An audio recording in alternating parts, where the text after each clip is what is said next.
Hello, ഇന്നത്തെ വീഡിയോയിൽ മത്തി അഥവാ ചാള എന്നറിയപ്പെടുന്ന ആളുടെ വിളയാട്ടമാണ്. രാവിലെ അമ്മയുടെ അപ്പൻ എവിടെ നിന്നോ ഒരുക്കിയിട്ട് ചാളയും കൊണ്ടാ വന്നത്. പിന്നെ പറയണ്ടല്ലോ, ചാളക്കറി, ചാള ഫ്രൈ, പിന്നെ ഞങ്ങളുടെയൊക്കെ സ്പെഷ്യലായിട്ട് അമ്മയുടെ സ്പെഷ്യൽ ഐറ്റം ചാള മെഴുക്ക് വരട്ടിയത് അഥവാ ചതച്ച് വറ്റിച്ചത്. ഞങ്ങളിതിനെ പല പേര് പറയും. ഈ ഒരു ഐറ്റം ഉണ്ടെങ്കിൽ ഞങ്ങൾക്ക് ചോറിന് വേറെ കറി വേണ്ട. ഇതിന് വേണ്ട ആവശ്യ സാധനങ്ങൾ ചെറിയ ഉള്ളി, വെളുത്തുള്ളി, ഇഞ്ചി, പച്ചമുളക്, വേപ്പില, പിന്നെ ബാക്കിയുള്ള മസാലയും കാര്യങ്ങളൊക്കെ വഴിയേ അറിയാം. അമ്മ ഇവിടെ 4 പച്ചമുളകോളം എടുത്തിട്ടുണ്ട് കേട്ടോ, നല്ല എരിവ് കിട്ടാൻ വേണ്ടിയിട്ട്. മൺചട്ടിയിലാണ് സാധാരണ വെക്കണത്. ചട്ടി പൊട്ടിപ്പോകാതിരിക്കാനായിട്ട് അമ്മ എടുത്ത പ്രിക്വേഷൻ ആണ് ഫ്രൈ പാനിലോട്ട് എല്ലാം താളിക്കാമെന്ന് വിചാരിച്ചത്. അങ്ങനെ എണ്ണ ചൂടാക്കി അതിലോട്ട് ആദ്യം അമ്മ ഉലുവയാണ് ഇട്ടത്. അത് കഴിഞ്ഞിട്ട് കടുക്.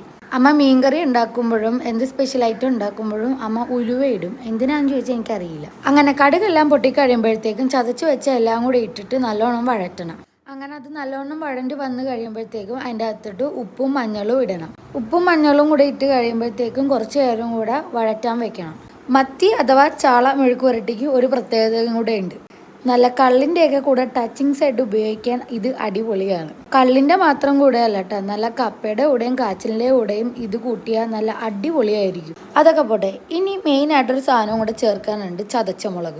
ഈ 3 മസാലക്കൂട്ട് മാത്രം നമ്മൾ ഇതിൻ്റെ അകത്ത് ഉപയോഗിക്കുന്നുള്ളൂ. ഇത് വഴണ്ട് സെറ്റായി വരുമ്പോഴത്തേക്കും ചാള കഴുകി വൃത്തിയാക്കിയത് ഏത് ചട്ടിയിലാണോ വെക്കാൻ ഉദ്ദേശിക്കുന്നത് ആ ചട്ടിയിലോട്ട് എടുത്ത് സ്റ്റൗവിലോട്ട് വെക്കുക. ഈ മസാലക്കൂട്ടെല്ലാം കൂടെ അതിൻ്റെ അകത്തേക്ക് ഇട്ട് നല്ലോണം ഇളക്കി മൂടി പൊത്തി വെക്കണം. ഞാനും അമ്മയും കൂടെ മണിക്കൂർ കണക്കിന് വെട്ടിയിട്ടാണ് പല ടൈപ്പ് കറി വെക്കാനുള്ള ചാള സെറ്റാക്കി എടുത്തത്. ഇതിൻ്റെ അകത്ത് ഒരു സാധനവും കൂടെ നമുക്ക് ആഡ് ചെയ്യാനുണ്ടായിരുന്നു, വിനാഗിരി. വിനാഗിരി ഒഴിച്ച് കഴിയുമ്പോഴത്തേക്കും നല്ല പുളി ഉണ്ടാവും. പുളി കിട്ടാൻ വേണ്ടിയിട്ടാണ് വിനാഗിരി ഒഴിച്ചത്. അത് കഴിഞ്ഞ് ഞാൻ ചോറ് കഴിക്കാനിരുന്നു. അപ്പം ഇന്ന് ഇത്രയേ ഉള്ളൂ. ടാറ്റാ.